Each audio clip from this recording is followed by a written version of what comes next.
Guntur east పరిధిలోని రామిరెడ్డి తోట ప్రాంతంలో పోలీసులు కార్టన్ సెర్చ్ నిర్వహించారు. ఈ సోదాలో సరైన పత్రాలు లేని 60 బైకులు 3 ఆటోలు స్వాధీనం చేసుకున్నారు. ఈ ఆపరేషన్ నిరంతర ప్రక్రియ కొనసాగుతుందని ఎస్పీ సతీష్ కుమార్ తెలిపారు.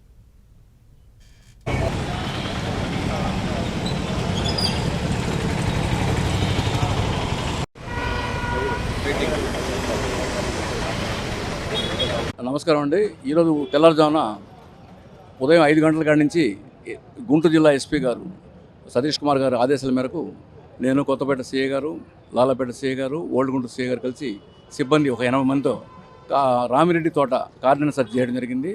అక్కడ ప్రతి ఇల్లు కూడా చెక్ చేయడం జరిగింది. అనుమానాస్పదంగా ఒక వ్యక్తి దొరికాడు. అట్లాగే 4 రోడ్ షీట్ ఇల్లు చెక్ చేయడం జరిగింది. ఇంకా వెహికల్ చెక్ చేస్తే దాదాపు 63 వెహికల్స్ సీజ్ చేయడం జరిగింది. వాటిలో 3 ఆటోలు ఉన్నాయి. అంటే వీటి కాడ ఏ రికార్డు, ఎటువంటి రికార్డు వాళ్ళు చూపించలేదు కాబట్టి వాటిని సీజ్ చేయడం జరిగింది. రికార్డు చూపించినట్టయితే బళ్ళని వాళ్ళకి మళ్ళీ తిరిగి అప్పగిస్తాము.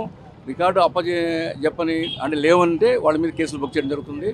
అంటే ఎటువంటి అసాంఘిక శక్తులు కానీ, ఈ గంజాయి వ్యక్తులుగా ఇళ్ళు కానీ అటువంటి అనుమానాస్పద ప్రదేశాలు మొత్తం చెక్ చేయడం జరిగింది.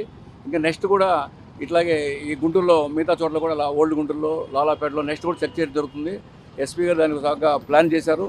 ఈ గంజాయి అమ్మే వాళ్ళు వాళ్ళ ఇల్లు కూడా నోట్ చేయడం జరిగింది. వాళ్ళ ఇల్లు కూడా చెక్ చేసి వాళ్ళ మీద తగు చర్యలు తీసుకుంటాం. నమస్కారం అండి. ఈరోజు